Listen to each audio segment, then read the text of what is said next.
হয় তাহলে দুই এক কলমা কথা বলে আমি 2-10 মিনিটের মধ্যে আমার বক্তব্য এখানে টানব ইনশাল্লাহ। প্রত্যেকে বলুন আমিন। আমরা জানি, সুতরাং সাইদ শরীফ আমাদের কাছে 4টি শরীফ আছে। কয়টি? 4টি শরীফ। এই 4টি শরীফের মধ্যে কোনোটা আমরা ছোট করে দেখা যাবে না, কারণ চারোটাই আমাদের জন্য কি বড়। কারণ কেন? আমরা আল্লাহর বান্দা, রসুল পাক সাল্লাল্লাহু আলাইহি ওয়াসাল্লামের কলমা পড়ে উম্মত। সেই জন্য আমরা এই সাইদ শরীফকে আমরা কি বাদ দিতে পারবো না, কোনোটাকে ছোটো করে দেখা যাবে না।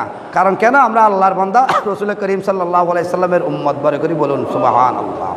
তাহলে সাইদ শরীফটাকে, এই যে আমাদের মধ্যে প্রথম নম্বর হচ্ছে মক্কা শরীফ, দ্বিতীয় নম্বর হচ্ছে মদিনা শরীফ, চতুর্থ নম্বর হচ্ছে কোরআন শরীফ, এবং চতুর্থ নম্বরের মধ্যে হচ্ছে হাদিস শরীফ। বলে করি বলুন সুবহানাল্লাহ।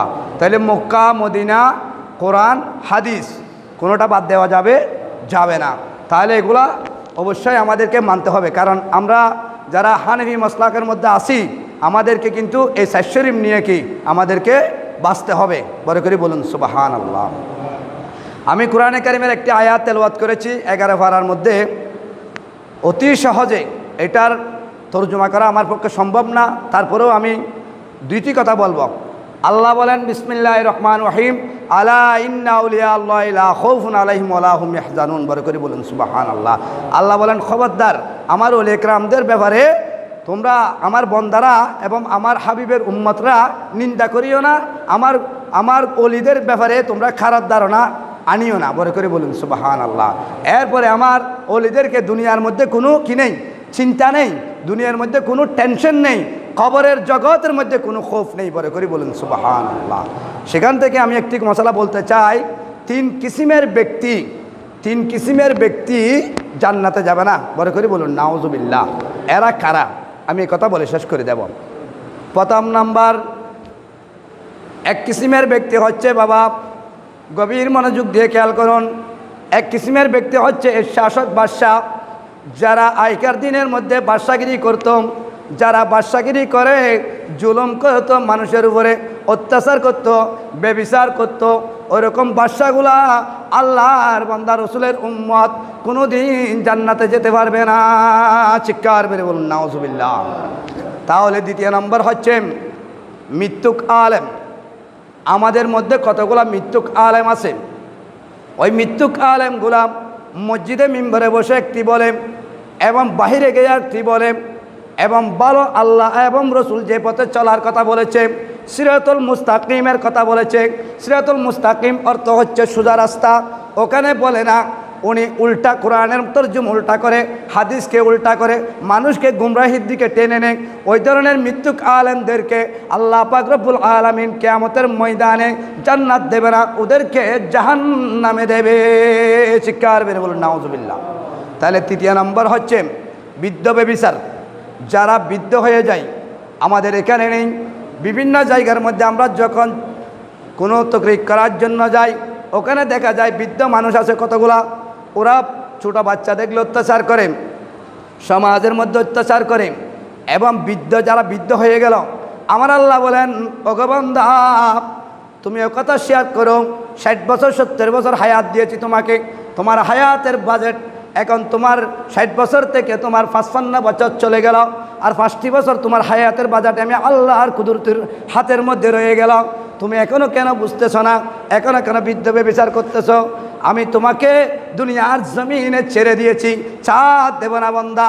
আমি যখন ডাক দেব তুমি দুনিয়ার জমিনে থাকতে পারবে না, তুমি আমার ডাকে সাড়া দিতে হবে। চিৎকার মেরে বলুন সুবহানাল্লাহ।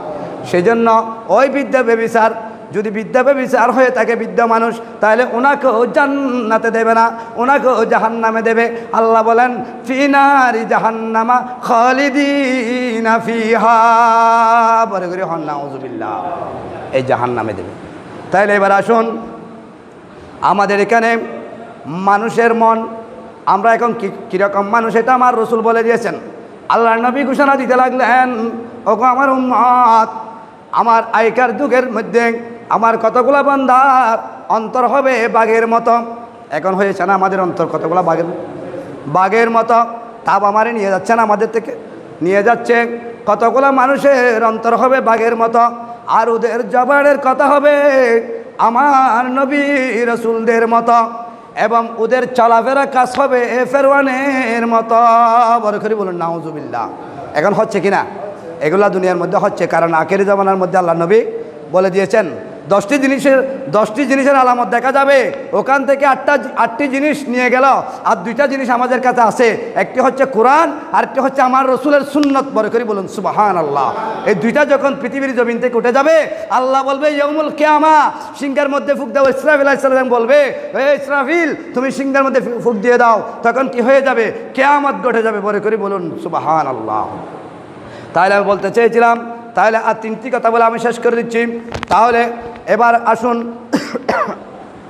তাহলে আমাদের অন্তর হয়েছে এরকম, কারণ আমাদের কাছে যে মানুষগুলা আমাদেরকে মধুর মতো কথা বলে, ওরা আমাদেরকে পিছনে গিয়ে দাগ দিয়ে দেয়, দেখি না।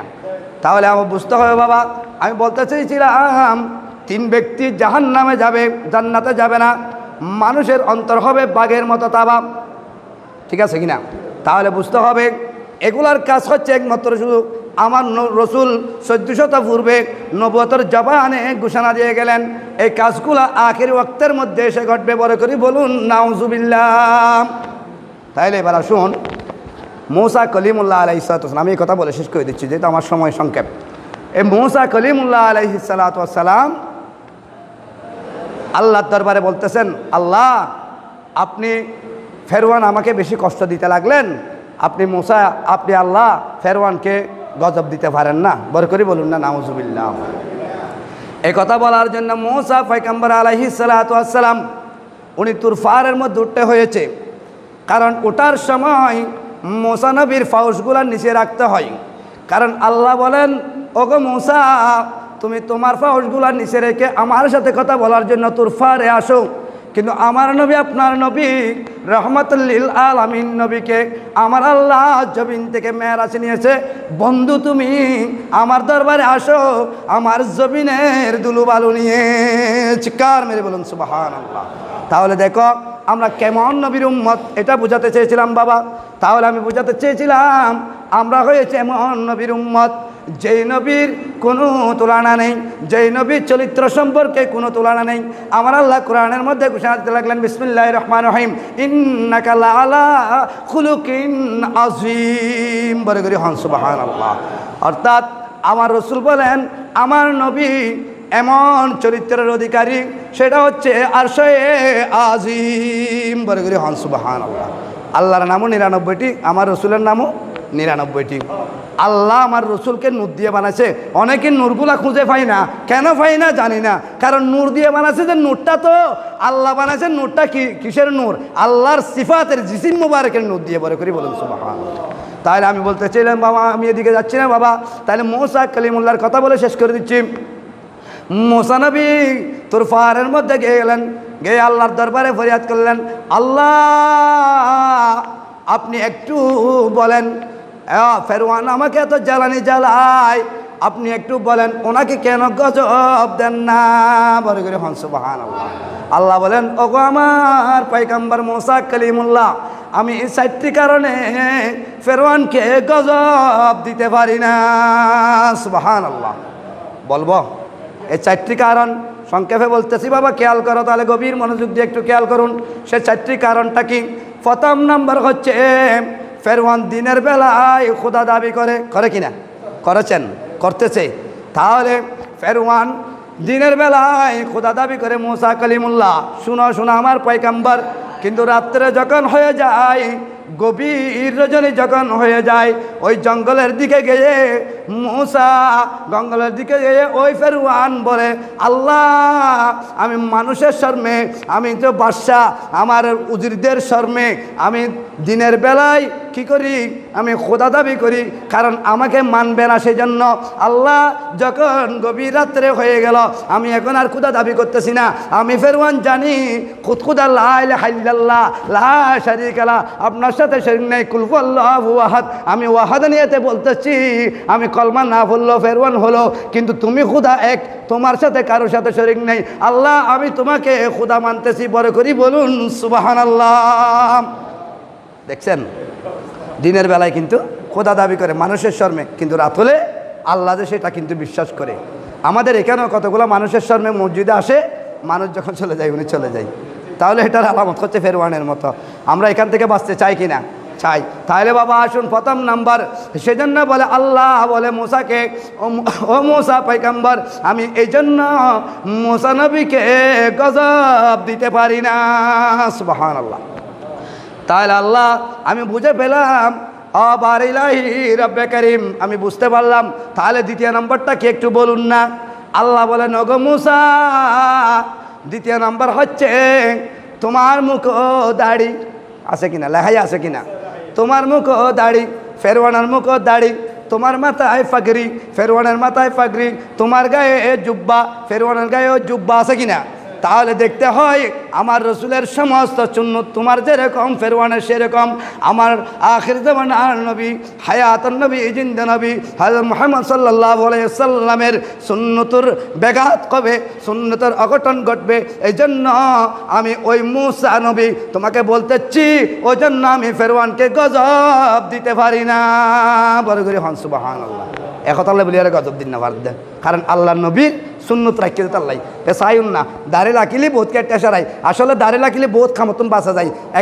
একান খারাপ খামত দেবেন দে, দাঁড়িয়ে অবুক হাতে দাঁড়িয়ে আসা কেন গুজুম, অবুক হাতে দাঁড়িয়ে আসা নামান নফরি আজানদের গুজুম কেন কি হন আল্লাহ দমান দেখালাও কানা আমি না। ও বন্দা তুই কে বহুত গুজু ফদর তুই নামাজ সরিয়ে রে একবার উল্টে ফেলাই একদিন, কিন্তু তোমার দায়িত্ব হাতটা আসল ঠিক আছে, কিন্তু তুমি উল্টে দেয় কিছু না হই। তুই যেই মুহূর্তে খাইয়ার আসলে হাইয়ার আলফালা হই, তুমি যখন আর মসজিদ মধ্যে দাখালেই ওমান দেখালাও কানা আমি না। তুমি যখন দাখালে গিয়ে গই আয় আল্লাহ রাস্তা মাঝি আয় আল্লাহ, তুমি মসজিদ যতক্ষণ থাকিবে, যতক্ষণ ঢুকে এতক্ষণ পর্যন্ত আয় খোদায় তোমার নিজের জিম্মদার লই বড় করে হন সুবহানাল্লাহ। তাইলে বা বুঝাতে চাইছিলাম। তাহলে তৃতীয় নাম্বার কি বলতেছেন? তৃতীয় নাম্বার বলতেছে ও মুসা, তাহলে 3 নম্বরের মধ্যে হচ্ছে ওই ফেরওয়ানের বাড়ির মধ্যে একটি এতিমখানা আছে। আমাদের এখানে এতিমখানা আছে কিনা? একটি এতিমখানা আছে, ওখানে মা নেই বাবা নেই, এতিম ছেলে সন্তানরা ওখানে ফন্না করে। ওই ফেরওয়ান এতিমদেরকে খাওয়ার ব্যবস্থা করে। সব তো আমি আল্লাহ খাওয়াই, কিন্তু ওই ফেরওয়ান হচ্ছে উসিলা। আমি যদি ফেরওয়ানকে যদি মুসা গজব দিয়ে যদি দুনিয়ার জমিন থেকে যদি শ্রেষ্ঠ করে দিই, তাহলে কিন্তু ওই বাচ্চারা কিন্তু কষ্ট পাবে, কারণ উসিলা ধরতে হবে। আমরা তো উসিলা মানি না, ওয়াতাবাত উসিলা মানতে হবে। আমরা যদি গাউসে পাককে পেতে হয়, তাহলে এখানে ওলে একরামদেরকে মানতে হবে, এবং মা বাবার কবরকে মানতে হবে, এবং সমস্ত কিছুকে জিয়ারত করতে হবে। এরপরে আমরা রে খুদা যাই রে খুদা মা বাবাকে মানতে হবে। এরপরে আমি গৌসে পাককে পাবো। গৌসে পাককে মানা মানি আমার নবীকে মানা, আমার নবীকে মানা মানি স্বয়ং আল্লাহকে মানা। বড় করে সুবহানাল্লাহ। তাহলে বাবা বুঝতে চাইছিলাম, তাহলে একটা এতিমখানা আছে কোথায়? ফেরওয়ানের বাড়িতে। ফেরওয়ানের বাড়িতে যখন এতিমখানা আছে, মুসা নবীকে বলতে লাগলেন ও মুসা, 3 নম্বরের মধ্যে হচ্ছে একটি ফেরওয়ানের বাড়ির মধ্যে এতিমখানা আছে, ওই এতিমদেরকে ফেরওয়ান খাওয়ার ব্যবস্থা করে। বড় করে হন সুবহানাল্লাহ। একথা বলি ফেরওয়ান আর কি নদের গজম নদের। এবার আসুন আমার কথা শেষ, গভীর মনোযোগ দিয়ে খেয়াল করুন। তাহলে 4 নম্বর, আল্লাহ বলেন, আল্লাহকে বলেন মুসা, ও আল্লাহ রব্বে করিম, 4 নম্বরটা একটু বলেন না। যত শুনি এত শুনতে মনে চাচ্ছে। কে বলতেছেন? মুসা নাই বলতেন যত শুনি এত ভালো লাগতেছে আল্লাহ।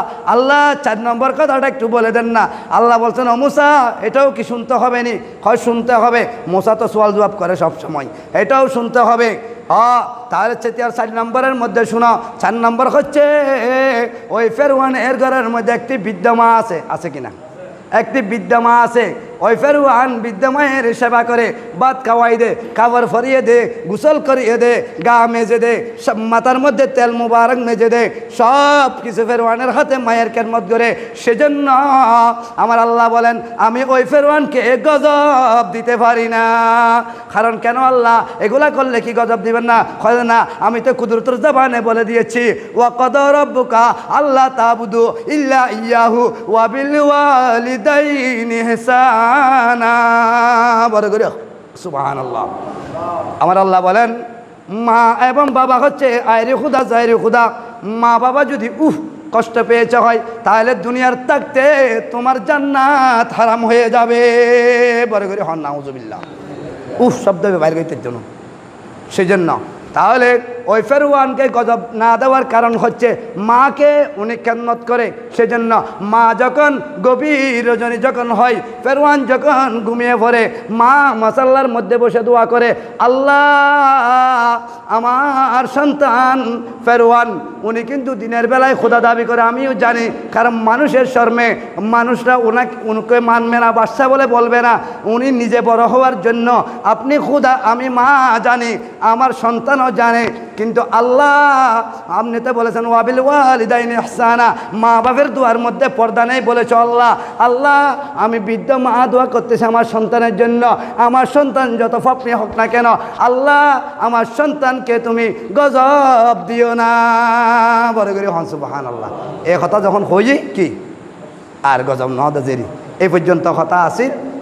এদুর মধ্যে এই চারখান কথা শুনি মুসানবী কি করছি আল্লাহর দরবার তুন শুকর গুজার করিয়ে রে আল্লাহর দরবার তুন কি আয় গই মুসানবী।